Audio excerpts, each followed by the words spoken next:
2004 में अगर आपने कहीं 1000 शेयर लिए होते तो रफली 8.5 लाख के आसपास वो बैठे। हाय, गुड मॉर्निंग। 10 के दमदार ट्रेड्स में आप सबका स्वागत है। शुक्रवार का दिन, हफ्ते का आखिरी कारोबारी सत्र और मोमेंटम है इंटैक्ट। आधे % के उछाल के साथ निफ्टी कामकाज कर रहा है, पर निफ्टी इंट्राडे जब डायरेक्टर साहब दिखाएंगे तो ऐसा लगा थोड़ा सा पस्त पड़ा, पर ठीक है। हमने अच्छे मूव्स के साथ शुरुआत करी थी, हमने 926 तक के हाईज देख लिए, तो शुरुआती टिक्स थोड़े से यूफोरिक थे। उसके बाद से लेकिन हम मोटा मोटी आधे % के आसपास के गेन्स के साथ इंटैक्ट 875 900 की ट्रैजेक्टरी के बीच में हम घूमते हुए नजर आ रहे हैं। क्यों अच्छा शुरुआत हुई? क्योंकि ग्लोबल क्यू सपोर्टिव। भाई, यूएस में कल दूसरा स्ट्रेट सेशन जब यूएस के मार्केट्स उछाल के साथ ट्रेड कर रहे थे। अब उछाल के पीछे कोई ऐसा कोई स्पेसिफिक रीजन नहीं है, बस ये कह लीजिए कि 75 बेसिस पॉइंट्स बाजार ने फेड की हाइक्स ऑलरेडी डाइजेस्ट कर रखी हैं, और जो भी कमेंट्री आ रही है किसी फेड चेयर के थ्रू आए या किसी और के थ्रू आए, वो कमेंट्री उसी तरफ ले जा रही है। तो जो ऑलरेडी डाइजेस्टेड है उससे क्या डरना। तो एक रिलीफ रैली पिछले कुछ दिनों के प्रेशर से प्ले आउट हो रही है। तो कल काफी वोलेटिलिटी हुई, फाइनली इन ग्रीन क्लोज हुए, वहां से अच्छे संकेत मिले। यूएस के फ्यूचर्स आज फिर दिखा रहे हैं थोड़ी सी और हरकत होगी हरे निशान में, इसीलिए हम बेहतर शुरुआत करते हुए, इसीलिए हम तो वैसे ही उनसे बेहतर कर रहे थे। संकेत अच्छे हो गए तो सोने पे सुहागा, इसलिए कल भी हमने अच्छे दिन के हाईज पे क्लोज किया था और आज भी शुरुआत काफी अच्छी फुटिंग पे हमारे बाजारों की हुई। तो निफ्टी आपकी स्क्रीन पर आधा % ऊपर। निफ्टी बैंक कल अच्छा मोमेंटम पकड़ना शुरू कर दिया। वो क्लियर, अगर डिप्स में कहीं बाजार खरीदारी करने का कंफर्ट ज्यादा ढूंढ रहा है तो निफ्टी बैंक है। कल जब 1% निफ्टी बढ़ा था तो निफ्टी बैंक 2% चला था। आज भी वही पॉकेट आउट परफॉर्म कर रही है। 3/4% से ज्यादा का उछाल निफ्टी बैंक में अभी भी बना हुआ है। ये कहानी अब तक की। ब्रेथ, हाँ, वो शुरुआती ब्रेथ तो कुछ एक्सट्रीम्स में थी, वो लकीरें आपको लग रहा है पास आ रही, लेकिन अभी भी 2:1 का रेशियो है एडवांसेस के फेवर में। ब्रेथ पॉजिटिव बनी हुई है। तो पहले इस शो का टीजर दे देता हूं मैं आपको। हमारे साथ, मैंने गलती से पालविया साहब कह दिया था, हमारे साथ आज अमित सेठ साहब होंगे और नीलेश जैन साहब होंगे। सेंट्रम ब्रोकिंग से नीलेश जैन जुड़ेंगे और मार्केट एक्सपर्ट और ट्रेडर अमित सेठ साहब होंगे। तो इनसे जानेंगे बढ़िया से 10 के दमदार ट्रेड्स। हमारे साथ आज व्हाइट ओक ग्रुप के फाउंडर प्रशांत खेमका साहब होंगे, मार्केट बिग वॉइसेस। और डोडला डेयरी के ईडी और मैनेजिंग डायरेक्टर साहब सुनील रेड्डी डोडला साहब भी होने हैं इस कार्यक्रम में, तो उनसे कॉर्पोरेट स्कैन में होनी है चर्चा। लेकिन पहले वीरू के पास जा रहा हूं, थोड़ा सा मार्केट समझ लिया जाए। 900 के आसपास हम इर्द गिर्द मंडरा रहे हैं और आज अब हम वीकेंड में जाने की दे फेस्टिविटीज, वीकेंड, उन सब की तैयारी करना है। तो वीरू, ऐसे में क्या अप्रोच है भाई? अब तक की रीडिंग क्या है? अब तक हमने बढ़िया तेजी को, पुल बैक्स को बढ़िया तरीके से बनाया है, अब क्या करना है एट 17,900? देखिए आशीष, एक चीज मैं कहूँ, पहली बात तो यह है कि स्टॉक्स बहुत अच्छा मूव दे रहे हैं, थोड़ा स्टॉक्स पे फोकस कीजिए, ठीक है। जो ट्रेड्स हमने सुबह लिए थे, शुरुआत के 1 घंटे के ओआई एडिशंस पे रिएक्शन बहुत स्ट्रॉन्ग है, बहुत स्ट्रॉन्ग है। Look at LIC housing finance, look at Adani ports, पूरा का पूरा space, IndusInd bank, Shree cement, सबके ट्रेड बहुत अच्छे गए। तो stock futures are giving better swing than industries. ये ओपनिंग एक अच्छा प्रॉफिट जनरेट कर रही थी कल के बायर के लिए। लेकिन जहां तक आज का सवाल है आशीष, मैं फिर कहूंगा, या तो डिप को बाय कीजिएगा टुवर्ड्स जो भी 830, 840, 850 का होगा, मतलब एक कंट्रोल फॉल 811 के ऊपर, या फिर 15 मिनट चार्ट्स पे, या मेरा मतलब 5 मिनट चार्ट्स पे 3 कैंडल्स जब तक हमारे पहले रेजिस्टेंस जोन के ऊपर नहीं क्रिएट हो जाती, तब तक निफ्टी को मत बाय कीजिएगा। बैंक निफ्टी लॉन्ग ट्रेड के सभी क्राइटेरियाज को पूरा करता हुआ आशीष, और अगर आप 5 मिनट चार्ट्स पे देखें तो ये एक सब्सटेंशियल टाइम स्पेंड कर रहा है 4510 की ट्रैजेक्टरी के ऊपर। तो मेरा जो रुझान है वो बैंक निफ्टी पे ज़्यादा है थोड़ा सा। और एक और चीज़ ये है कि आशीष, आज स्टॉक स्पेसिफिक एक्शन बहुत है। डॉक्टर साहब जरा 2-3 मैं आशीष जरा स्टॉक्स मार्क करना चाहूँगा यहाँ पे। अदानी पोर्ट्स हमने लिया था, कल आशीष जी का कॉल था, सुबह मानस ने टिप्पणी करी, आप बिलीव नहीं करेंगे वो कॉल कहाँ चली गई होगी। हमने ये बात की थी 891-92 पे, स्टॉक 24% ऊपर हो गया। फिर आप लेके आइए ग्रेनुअल्स, प्रकाश गौबा सर की कॉल थी, ह्यूज स्विंग, डे हाई की ट्रैजेक्टरी। एक स्टॉक और मार्क करना चाहूँगा, एक बार राजेश पालवे जी, बस कहीं मिस ना हो जाए इसलिए आप देखिए एस्कॉर्ट्स को। एस्कॉर्ट्स, अच्छा अमित सेठ जी है, माफ़ कीजिएगा, अमित जी एक बार एस्कॉर्ट्स को देखिए। अपनी 4 दिन की स्लोपिंग डाउनवर्ड चैनल से बहुत खूबसूरती से निकलता हुआ 2010 एक वाइल्ड स्विंग, उसके बाद 1 2 3 4 सेशन रेस्ट लिया। नाउ 2014 पिछले 2 सेशन के हाईज को बाइसेक्ट करता हुआ। कोई ट्रेड व्यू यहां पर, कोई कॉल ऑप्शन जो आप रिकमेंड करना चाहें? अमित जी वीरेन जी, काफी अच्छा स्ट्रक्चर है। जैसे कि होता है कि एक स्ट्रॉन्ग रैली का पुल बैक होता है, पुल बैक की काफी नैरो रेंज कैंडल्स थी, पुल बैक में वॉल्यूम काफी ऑर्डरली था, और आज हम 10 डेमा से देख रहे हैं कि स्टॉक में वापस एक अपटेक आ रहा है। तो डेफिनेटली स्टॉक में एक लॉन्ग की सलाह डेफिनेटली है।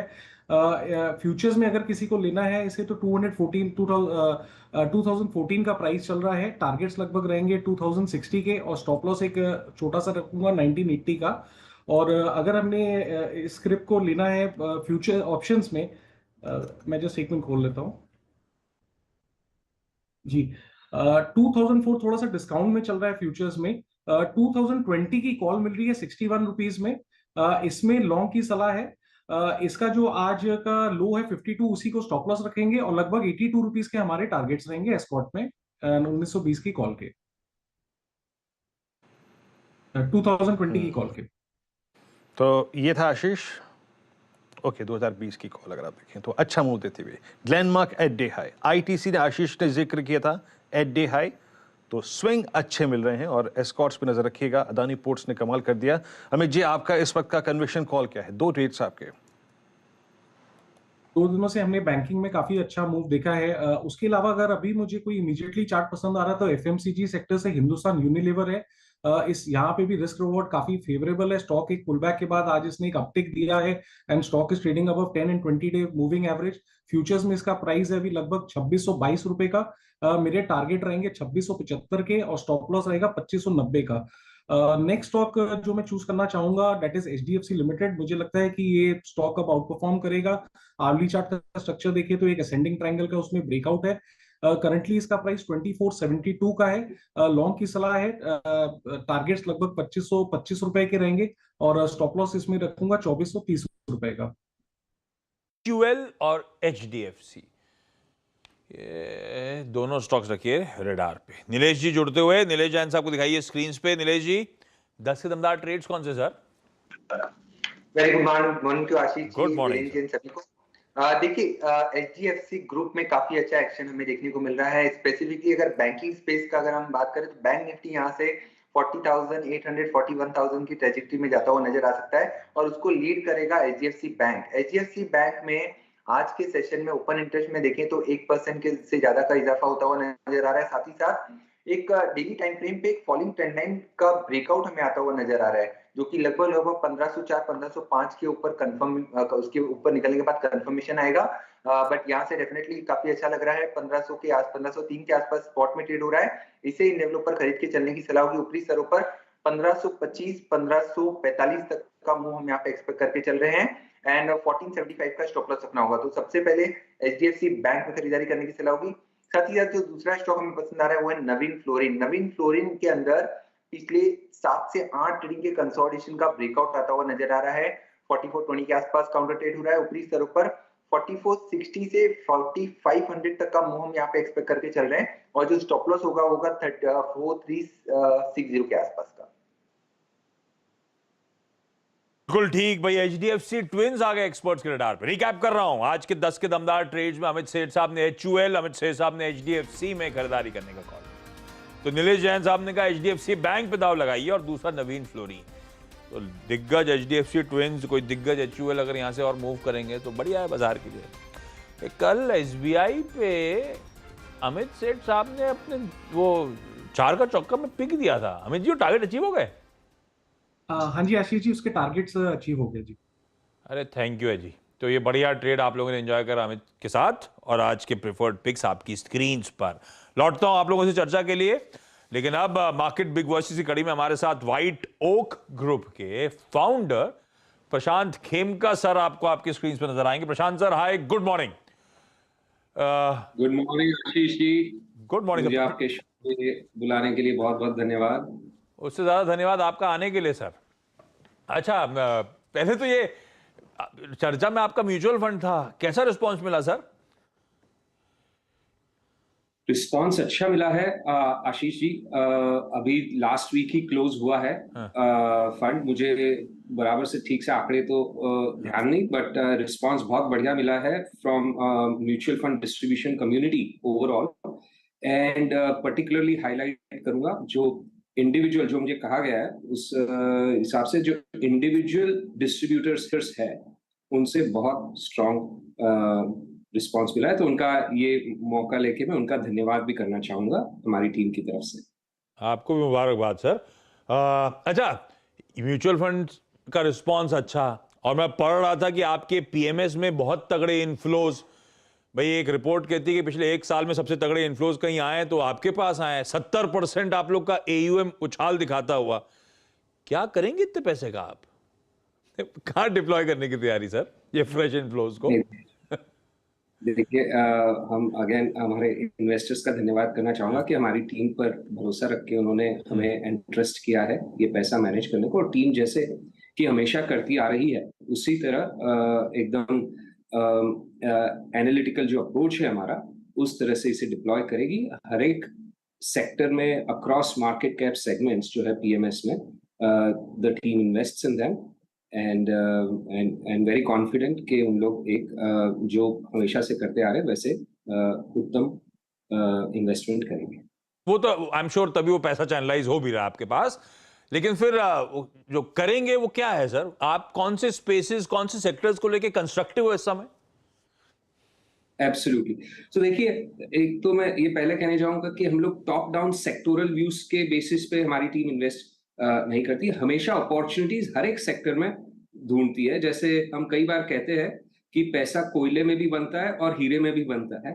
आप हिस्टोरिकली देखा जाए तो कोयले में पैसा ज्यादा बना है हिस्टोरिकली, राइट? तो आप सिर्फ किसी सेक्टर की चमक धमक देखकर उसमें इन्वेस्ट करना उचित नहीं रहता। तो हम लोग हर एक सेक्टर में अपॉर्चुनिटीज ढूंढते हैं।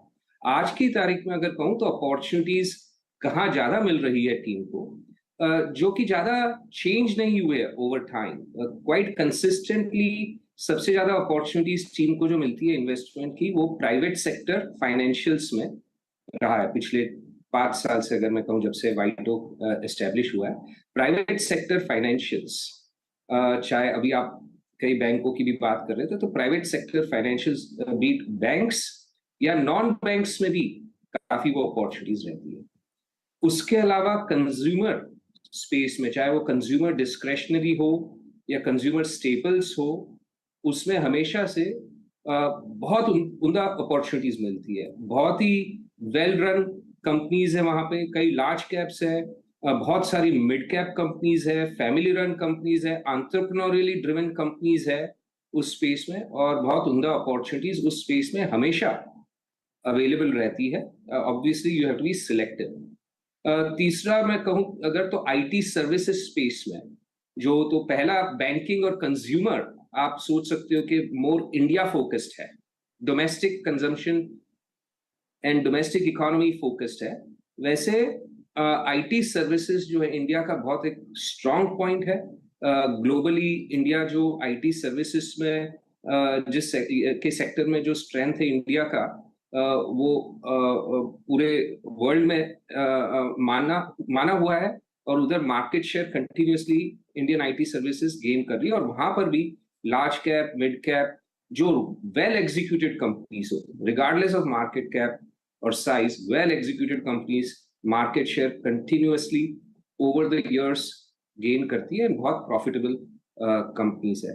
एंड काफी कंपनीज है जो उत्तम से उत्तम corporate governance and cash flow generation and very attractive valuation पे उस सेक्टर में भी अवेलेबल है। सो अगर मैं 3 सेक्टर्स हाईलाइट करूं तो private sector financials, consumer broadly और आईटी सर्विसेज। बाकी कई इंडस्ट्रीज है जैसे केमिकल्स है, हेल्थ केयर में कई सेगमेंट्स है, उनमें भी अक्रॉस बोर्ड टीम को इंडिविजुअल अपॉर्चुनिटीज मिलती है। चलो, फाइनली आईटी किसी ने जिक्र करा। आजकल कोई आईटी जिक्र ही नहीं कर रहा था, तो इन गिरावट में शायद आईटी भी एक्यूमुलेट किया जा सकता है। जो इंडिया पायनियर्स इक्विटी है इनका, उसमें टॉप होल्डिंग्स हैं ICICI bank, HDFC bank, Infosys, Nestle जैसे स्टॉक्स। तो मतलब ये एडिशनल फ्लोज खेमका सर यही आपकी टॉप कन्विक्शन बेट्स में लार्जली चैनलाइज हो रहे हैं? नहीं, देखिए ऐसा नहीं कह सकते। ऑब्वियसली जो फ्लेक्सी कैप फंड होगा कोई, अगर सही मायने में फ्लेक्सी कैप फंड होता है वो, तो लार्ज कैप जो कंपनीज होगी वो ऊपर फीचर करेगी, number 1 number 2। Small cap companies number 1 पे नहीं रखना उचित होता है। तो अगर आपको, मैं ये नहीं कहूंगा कि मैं इंडिविजुअल कंपनीज के बारे में नहीं बात कर सकता, बट आप देखिए कि अगर पोर्टफोलियो में गिनी चुनी लार्ज कैप कंपनीज होती है, और अगर एक लार्ज कैप का सर्टेन वेट होता है पोर्टफोलियो में 50%, 60% जो भी हो उन गिनी चुनी कंपनियों में, तो वो गिनी चुनी कंपनियों का वेट इंडिविजुअली हाई होगा पोर्टफोलियो में। ऐसे भी लार्ज कैप में ओवरऑल कितनी 150 कंपनियां है ना मार्केट में, तो उनमें से आप गिनी चुनी कुछ निकालोगे, समझो 15-20 जो भी करो या 10-15 करो, तो उनका वेट ज्यादा ही होगा। अभी स्मॉल कैप में दूसरी तरफ आप देखिए तो 500 कंपनियां हैं ढूंढने के लिए, जिनमें से ग्रेट अपॉर्चुनिटीज मिल सकती है, तो आप उनमें से काफी ज्यादा अपॉर्चुनिटीज सिलेक्ट कर सकते हो, 25-30 अपॉर्चुनिटीज सिलेक्ट कर सकते हो उदाहरण के तौर पे। और अगर स्मॉल कैप का वेट पोर्टफोलियो में 15-20-25% है, तो ऑब्वियसली इंडिविजुअल नेम्स जो होंगे वो छोटी मात्रा में होंगे। तो अगर आप सिर्फ टॉप 3, टॉप 5 या टॉप 10 कंपनीज देखिएगा अगर पोर्टफोलियो में, तो उससे पोर्टफोलियो का जो एक कॉम्पोजिशन है वो नहीं समझ में आ पाएगा। अच्छा खेमका सर, आई मीन मैं थोड़ा सा सीमेंट पे बात करूंगा, और ये अमूमन किसी भी इंडस्ट्री में अगर आप देखें एम&ए एक्टिविटी जो होती है वो बहुत ही अच्छे दौर में होती है या फिर बहुत कमज़ोर दौर में होती है। ये पूरा का पूरा स्पेस एक बहुत बड़े एम&ए एक्टिविटी के दौर से गुजरा। अब post monsoon with some instances of price hike, sir बाजार इस पे काफ़ी फोकस कर रहा है। लोगों ने पिछले 1 महीने में 2 महीने में पैसा काफ़ी बनाया है। क्या पैसा बना के देगा अभी भी सीमेंट, आपका व्यू? और आप लोग क्या कर रहे हैं सीमेंट में इस वक्त? Certainly Virendra ji. So again मैं इसे दोहराऊंगा कि हम सेक्टर टॉप डाउन के ऊपर ऐसे नहीं सोचते कि सीमेंट में पैसा बनेगा या नहीं बनेगा, बट सीमेंट में किस कंपनियों में पैसा ज्यादा बनेगा दूसरी कंपनियों से, उस पर ध्यान रहता है। और सीमेंट में भी हमें, जैसे मैंने फाइनेंशियल्स और आईटी और कंज्यूमर की बात की, तो सीमेंट में भी टीम ने इन्वेस्ट किया है। इनफैक्ट लास्ट 3-6 महीने में ही इन्वेस्टमेंट काफी किया है सीमेंट में, और अच्छी कंपनी में इन्वेस्ट करने का। मैं अनफॉर्चुनेटली, आपको पता है कि इंडिविजुअल कंपनीज की बात नहीं कर सकते, बट आपका जो सवाल है वो बिल्कुल दुरुस्त है, और इन्वेस्टमेंट अपॉर्चुनिटी सीमेंट में भी टीम को मिली है।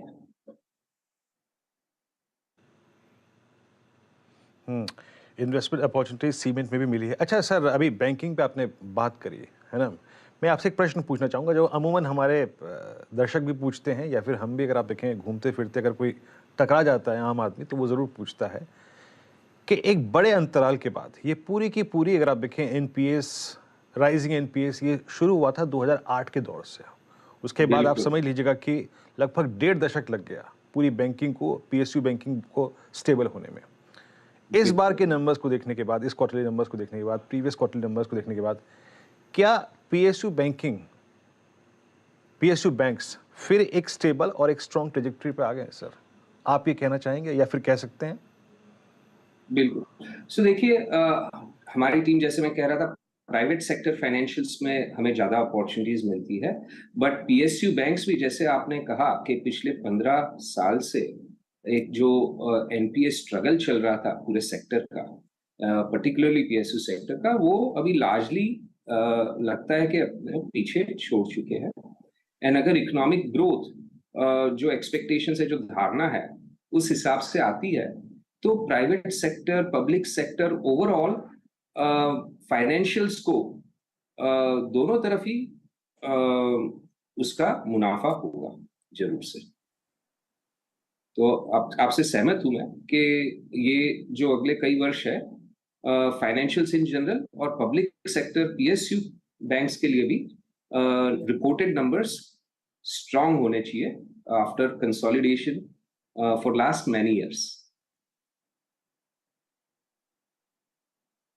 और इंडिया क्या है कि ग्लोबल प्रभाव से, ग्लोबल डेवलपमेंट से इतना इंडियन इकोनॉमी पे इतना असर नहीं पड़ता है। काफी हद तक आत्मनिर्भरता रही है इंडियन मार्केट की, और आगे चल के और भी होने का उद्देश्य है और market being a discounting mechanism, वो आज ऑलरेडी रिफ्लेक्ट कर रही है। इंडियन मार्केट ऑलरेडी आत्मनिर्भर उसको देखते हुए ऑलरेडी आत्मनिर्भर है। आज Indian market one of the few markets जो आज पॉजिटिव है ग्लोबली, और उसमें बैंकिंग एंड फाइनेंशियल सेक्टर जो कि ऑब्वियसली डोमेस्टिक इकोनॉमी पे ज्यादा डिपेंड करती है, that is perform very well. काफी अच्छा परफॉर्मेंस है। खास करके अगर आप देखिए यूएस में बैंकिंग सेक्टर 25-30% डाउन है। यूरोप में कई ऑब्वियसली ईस्टर्न यूरोपियन कंट्रीज में तो 40-50% डाउन है। तो इंडियन फाइनेंशियल सेक्टर का जो ये परफॉर्मेंस है ईयर टू डेट, वो मार्केट इसी को मद्देनजर रखते देख रहा है कि आगे उनका परफॉर्मेंस काफी स्ट्रांग रहेगा। बढ़िया आउट परफॉर्मेंस दिख रहा है, आगे भी रहेगा। Khemka sir, thank you so much जुड़ने के लिए। अच्छा, मैं corporate, thank you sir, corporate scan की तरफ बढ़ूं उससे पहले आज का सवाल की प्लेट दिखा दी, जिसका कुछ ही देर में जवाब ढूंढना है। और वो जवाब ढूंढने में अमित सेठ साहब, नीलेश जैन साहब, आप लोग भी ढूंढ के रखिएगा भाई जवाब। स्क्रीन पे इमेज दिखा दीजिए, प्लेट आएगी आपके। ये किस चीज की तस्वीर है और इसकी शुरुआत किसने की थी? आप में से बहुतों ने ट्विटर पे बहुत सही जवाब दिया है। अब उस पर मैं ज्यादा नहीं जाता, आऊंगा उस पर आऊंगा, लेकिन इसकी थोड़ी देर में हम इस पर बातचीत करने जा रहे हैं। डोडला डेयरी के ईडी और एमडी सुनील रेड्डी डोडला सर आपको आपकी स्क्रीन पे नजर आएंगे। डोडला सर, आपको टीवी दिख रहा है क्या? आवाज दिख रहा है क्या? इमेज दिखी क्या स्क्रीन पे? दिख रहा है sir, thank you Ashish ji, दिख रहा है। आपने देखा कि क्या है वो बॉटल? वो सोडा बॉटल है सर। क्या है सर? वो सोडा वाला बॉटल है सर। बात तो सही कर ली, आगे नहीं पूछता, तो आंसर भी मिल जाएगा लग रहा है डोडला सर से। अच्छा, डोडला सर से इसलिए बातचीत करना जरूरी थी, आपको याद होगा इस हफ्ते की शुरुआत में हम लोग मेंशन कर रहे थे, एक लार्ज ट्रेड हुआ था। टीपीजी होल्डिंग्स ने इसमें 40 लाख शेयर्स बेचे, 7.25% के आसपास की इक्विटी बिकी। वो बिका ठीक है, खरीदने वालों के नाम देखिए, मॉर्गन स्टैनले, व्हाइट ओक। हम प्रशांत खेमका साहब से अभी भी चर्चा कर रहे थे, व्हाइट ओक के फाउंडर वही हैं। व्हाइट ओक ने खरीदा, स्टीनबर्ग इंडिया ने खरीदा, न्यू मार्क कैपिटल ने, प्लूटस वेल्थ ने, सब ने वो ह्यूज चंक को अब्सॉर्ब कर लिया। डोडला सर, पहले तो ये टीपीजी होल्डिंग्स ये आईपीओ से पहले के इन्वेस्टर थे क्या, और क्यों बेचा इन्होंने? सर वो आईपीओ के पहले इन्वेस्टर थे। वो डोडला में अभी ऑलमोस्ट 5 साल से हमारे पास है। आईपीओ के टाइम पे भी वो 26% शेयर होल्डर्स थे। उस आईपीओ के टाइम में वो 13% भेजा था। उनका फंड का टाइम आ गया, वो राइज फंड से है, वो जो सोशल इम्पैक्ट फंड है, इसीलिए वो उन लोगों को बेचना पड़ा। सब वो टाइम हो गया उन फंड उसका फंड का। तो अभी जो बेचा उसके बाद 9.8% का स्टेक रिड्यूस होकर करीब 3% पे आ गया। तो ये 3% का स्टेक अभी और ऑफलोड होना है सर? वो उनका मर्जी है सब, उनका टाइमिंग के हिसाब से वो जब करेंगे, कैसा करेंगे, वो उनके हिसाब से करेंगे सब। बट वो टाइम के लिए ही किया, शुरू किया सब ऑफलोडिंग। अच्छा ठीक है, वो तो उनका टाइम अप हो गया था, उन्होंने इसलिए माल बेचा। लेकिन लेने वालों का नाम मार्की इन्वेस्टर्स हैं डोडला सर, जो चेक इन होते हुए नजर आए। इन लोगों से आपकी कोई पहले बातचीत, कोई प्रेजेंटेशन, कोई एनालिस्ट मीट, कोई ऑफलेट चर्चा? वो नहीं है सर, वो रेगुलरली हम जो हमारा क्वार्टरली इन्वेस्टर से मिलते हैं, हमारे इन्वेस्टर का कॉल्स होते हैं, उन्हीं के हिसाब से हुआ था। इसमें जो आप नाम लिए थे, न्यूमार्क या व्हाइट ओक, वो पहले से हमारे इन्वेस्टर थे सब। व्हाइट ओक हमारा आईपीओ टाइम से भी हमारे इन्वेस्टर्स थे, अभी है, अभी ज्यादा भी लिया है। ऐसा न्यूमार्क भी अर्लियर इन्वेस्टर था, वो ज्यादा लिया है। तो नया बोलने से जो इन्वेस्टर आया है वो स्टीनबर्ग कैपिटल होगा या मॉर्गन स्टैनली होगा, but others were already investors in Dodla sir. अच्छा, एक अब जरा फिर बिजनेस की बात। बिल्कुल ठीक डोडला सर, ये तो इवेंट प्ले आउट हो गया बढ़िया तरीके से। बिजनेस के लिए एक इंपॉर्टेंट चीज आपकी है कि भाई वो मिल्क की प्रोक्यूरमेंट प्राइसेस कहां खड़ी हैं। लास्ट क्वार्टर का अपडेट हमारे पास था 35 रुपए 40 पैसे पर लीटर। इस समय किस तरह के मार्जिन आप लोग एंजॉय कर पा रहे हैं? स्थिति है कैसी सर? सर डेयरी इंडस्ट्री में परसेंटेज के अलावा हम एब्सोल्यूट नंबर पे जाना अच्छा होता है सब, क्योंकि जैसे हम कहते हैं कि अगर हम 10 लीटर बेच रहे हैं और 1 रुपया कमा रहे हैं, अगर 20 लीटर बेच रहे हैं और 50 पैसा कमाएंगे, तो एक्चुअल नंबर जो कमाते हैं वो 10 रुपया ही होगा सर। इस हिसाब से थोड़ा सा हमको वॉल्यूम्स ये टाइम बहुत बढ़ गया सब, sales volumes compare to pre covid days के अलावा हमारा ग्रोथ आगे 10-15% more than the pre covid levels का ग्रोथ आया है। हाँ, यही प्रॉब्लम है कि प्रोक्योरमेंट के हिसाब से लंपी स्किन डिजीज बोलिए या फ्लड्स के हिसाब से उतना वॉल्यूम ऑफ प्रोक्योरमेंट बढ़ा नहीं है। ये सीजनल होता है डेयरी इंडस्ट्री में, टाइम लगता है क्योंकि एनिमल्स को ओवरनाइट ज्यादा प्रोडक्शन करना मुश्किल होता है, फार्मर्स को अडेप्ट करना पड़ता है, ज्यादा एनिमल को इंसेमिनेट करके प्रोडक्शन अगला सीजन तक वो आ जाएगा। बट इसी हिसाब से हमने प्राइसेस भी, सेलिंग प्राइसेस भी बढ़ा है, सो इसलिए मार्जिन का उतना प्रेशर नहीं होगा sir. We should maintain steady state margin जो पहले से कर रहे थे sir, better than pre covid. Covid के टाइम हमको ज्यादा आया था, but what we are committing to will be there sir. Okay sir, specially अगर आप देखिए जो दो नेक्स्ट क्वार्टर्स हैं वहाँ पे मार्जिन्स की ट्रेजेक्टरी क्या रहेगी? आपने 2-3 बातें कही हैं। आई मीन मार्जिन्स हम मेंटेन कर पाए हैं, एंड स्पेशली जब फ्लश सीजन स्टार्ट हो रहा है, एबिलिटी ऑफ ऑर्डर जो है वो अच्छी होगी। ऐसे में एक तो मिल्क प्राइसेस आपको किस डायरेक्शन में नज़र आ रहे हैं? स्टेबल होंगे या कूल ऑफ होंगे? और आगे की मार्जिन्स ट्रेजेक्टरी आपको क्या नज़र आ रही है अगले 2 क्वार्टर के लिए? मार्जिन्स हमको आएगा प्रोडक्ट मिक्स से या सेल्स साइड से आएगा sir. Price increase, consolidation of prices, procurement में माय अजम्पशन अब और 5-10 दिन देखना पड़ेगा कि ये पैन आउट कैसा होगा, बट माय ओपिनियन वो प्रोक्योरमेंट प्राइसेस स्टेबल रहेंगे sir. They will not change much from यहाँ से, but it will not come down either dramatically also. तो मेरा तो एक ही सवाल, एक तो हम लोग डेयरी कंपनीज के लिए बहुत इंपॉर्टेंट वो वैल्यू प्रोडक्ट्स की तरफ जो आप बढ़ने की कोशिश करते हो, कितना ट्रैक्शन, कुल रेवेन्यूज का कितना, क्या उसको लेकर ट्रेजेक्टरी एकदम बदलने के मूड में है डॉडला? क्या अब तक, क्योंकि मीनिंगफुल ऐसा वीएपी शेयर विजिबल नहीं होता, अब आगे की ट्रेजेक्टरी क्या? और दूसरा इसी का फॉलो अप, एक और डेयरी इंडस्ट्री का चैलेंज वो है कॉम्पिटिटिव इंटेंसिटी, लार्ज कॉर्पोरेट्स का आना, कॉर्पोरेटिव्स का खुद ही कॉम्पिटिटिव इंटेंसिटी बढ़ाना। इस चैलेंजिंग सिनेरियो के बीच में कैसे फेयर कर रहे हो आप सर? सर, पहला क्वेश्चन जो वैप आप बोल रहे हैं, हम we are strong believers that वैप तो साल में बढ़ रहा है सब। अगर हम सब कंट्री का डेवलपमेंट में बिलीव करेंगे, हमारा जीडीपी बढ़ रहा है। कन्वीनियंस के हिसाब से कंज्यूमर्स भी डेयरी प्रोडक्ट्स को कन्वीनियंस से ले रहे हैं सब। जैसे दही है, पीपल अगर घर में दूध खरीद के दही बना रहे थे, अभी दही खरीदना शुरू किया है, और ये हर लेवल में हो रहा है सब। पाउच में होता है या कप में होता है। वैसे ही अगला वाला वैप जो मेजर स्टेक आएगा, कहाँ से आएगा हमको भी देखना पड़ेगा सर। पैन आउट हो रहा है कि वो पनीर में आ सकता है, फर्मेंटेड ड्रिंक्स में आ सकता है, तो हमको देखना पड़ेगा कि वो हाई इंटेंसिटी वाला ग्रोथ कहाँ से आएगा। But even if the high intensity growth नहीं आएगा तो भी 1-2% हर साल as overall basket value added products का इंक्रीज हो रहा है सर। बीट आइसक्रीम ले लीजिएगा, इंडियन स्वीट्स, पनीर, सब मिला के। आपका जो सेकंड क्वेश्चन आपने आया था कि competitive intensity between the cooperatives या प्राइवेट सेक्टर, अभी इंडिया में कंसोलिडेशन हो रहा है सर। अभी इंटेंसिटी तो होगा ही हर सेक्टर में। अभी मेरे हिसाब से हो रहा है कि अगला 4, 5 और 10 साल में इंडिया में भी लार्ज कंपनीज होगा सब। मे बी 10-15 लार्ज कंपनी का एसोसिएशन होगा, वो कोऑपरेटिव्स में भी होगा और प्राइवेट सेक्टर में भी होगा, और उसी हिसाब से आएगा सब। हमारा डिफरेंस ज्यादा नहीं है सब, कोऑपरेटिव और प्राइवेट सेक्टर से अभी डिफरेंसेस बहुत कम हो रहा है ईयर ऑन ईयर। हम भी उतना करते हैं फार्मर के लिए कितना कोऑपरेटिव करते हैं। कोऑपरेटिव का मार्जिन का प्रेशर उतना नहीं होता है, क्योंकि उनको जो भी मार्जिन मिलता है उनका एक ही इन्वेस्टर, वो वही फार्मर है। प्राइवेट सेक्टर को 2 है, फार्मर को भी रिस्पॉन्सिबिलिटी लेना पड़ता है और इंडस्ट्री और इन्वेस्टर को भी रिस्पॉन्सिबिलिटी लेना पड़ता है, इसलिए हमको थोड़ा ज्यादा मार्जिन चाहिए। बट वो अभी कंज्यूमर्स दे रहे हैं सब। अभी Indian consumer timely service, quality, इसके हिसाब से प्रीमियमाइज भी दे रहे हैं। सो हम अभी प्राइवेट सेक्टर तो थोड़ा मास प्रीमियम का जैसे ब्रांड्स हो गया सब, इसलिए वो भी हम हैंडल कर पाएंगे। बढ़िया, consolidation is the name of the game. ये स्पेस में भी देखने को मिलेगा। Dodla sir, thank you so much.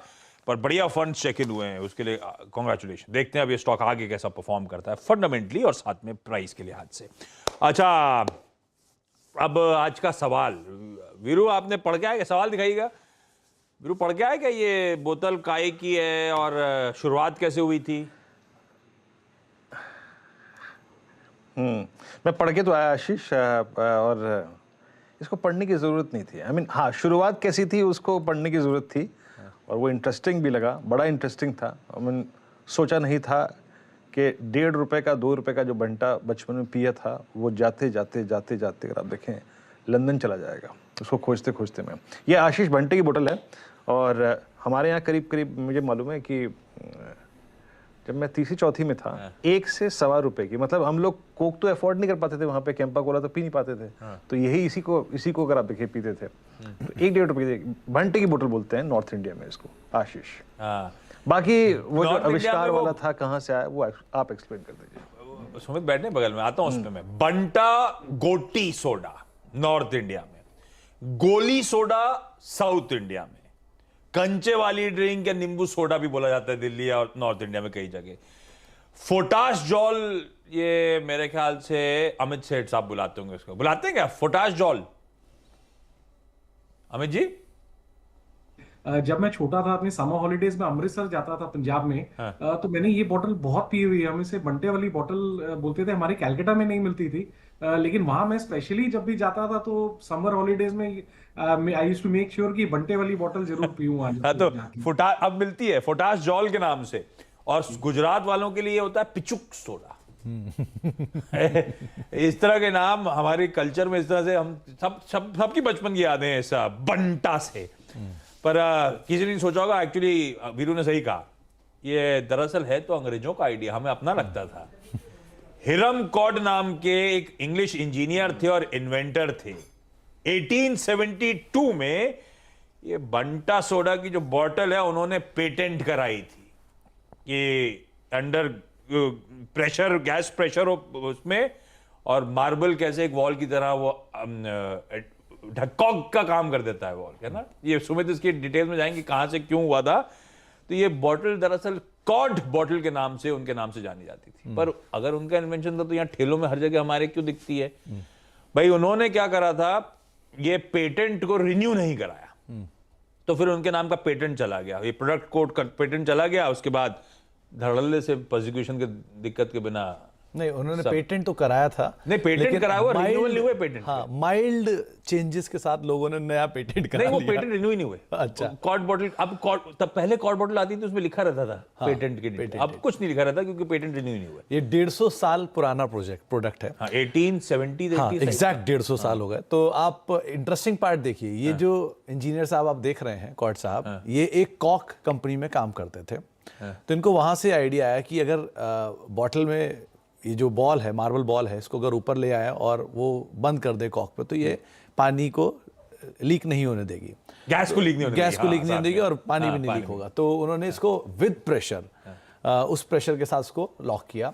अब एक इंटरेस्टिंग पार्ट ये भी है कि कुछ ऐसी बॉटल्स जो कि कॉर्ड साहब ने उस समय पर बंद करवाई, वो 100 साल तक सील्ड रही, उनमें कोई भी चीज़ लीक नहीं हुई 100 साल तक। इस लंबे ड्यूरेशन तक भी वो टेस्ट किया जा चुका है इनको। तो सोडा का टेस्ट बदला क्या? अब वो तो मैंने पी के तो नहीं देखा, लेकिन हिस्ट्री किताबों में है कि 100 साल तक उसके अंदर कोई लीकेज नहीं होता। निकल के पीते थे। इंडिया में एक खंडेलवाल ग्लास वर्क्स करके कंपनी है जो कि इसकी मास प्रोडक्शन में एक कामकाज करती है, बंटे की बोतल में। और जापान में जो सबसे फेमस ड्रिंक है उनकी, रेम्यून, उसके लिए ये ड्रिंक का, इस बोतल का यूज किया जाता है, और वो भी करीब शायद 150 सालों से ही या 130 सालों से। ये है भाई, आप में तो बहुत लोगों ने आंसर दे दिया था, बंटे का तो आंसर सबने दे दिया था, कुछ ने वैसे कॉर्ड साहब तक कभी नाम ले लिया था, तो सब अवेयर है। वीरू, कल का सवाल है क्या कुछ?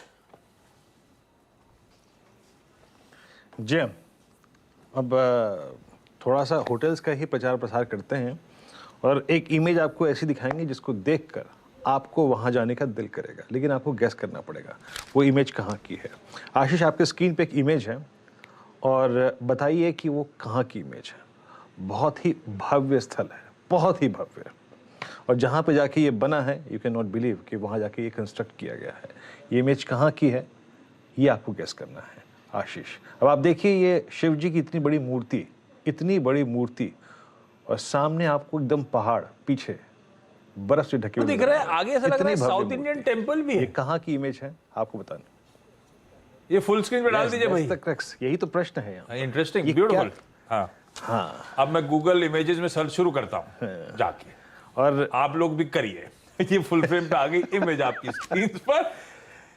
ये तस्वीर कहाँ की है ये ढूंढ के लाना है हम लोग को, ठीक है? इसका जवाब मैं कहा, वीरू से हिंट लेना था, इंडिया में ही बाहर है?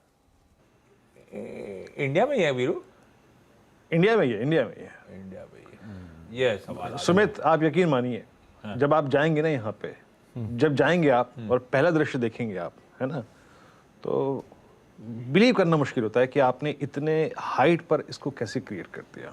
भव्य, बहुत भव्य है सुमित। ये इंडिया वीरू का सवाल है तो ये कहीं पहाड़ों का ये बोला वीरू तो होकर आए हुए ये तो कंफर्म नीचे का नहीं है। होता जिस है, कॉन्फिडेंस से उसके बोल रहे ऊपर हैं, लग रहा है कि वीरू तो होकर आए हुए हैं। हमारी बारी के है। आसपास है क्या कुछ? हरिद्वार, ऋषिकेश, वहां वहां तो पर नहीं शिव है। जी की बहुत अच्छी अच्छी मूर्तियां हैं। गंगा जी के अंदर भी एक मूर्ति है, लेकिन कल देखते हैं। कल देखते हैं। 32 हो गया भाई।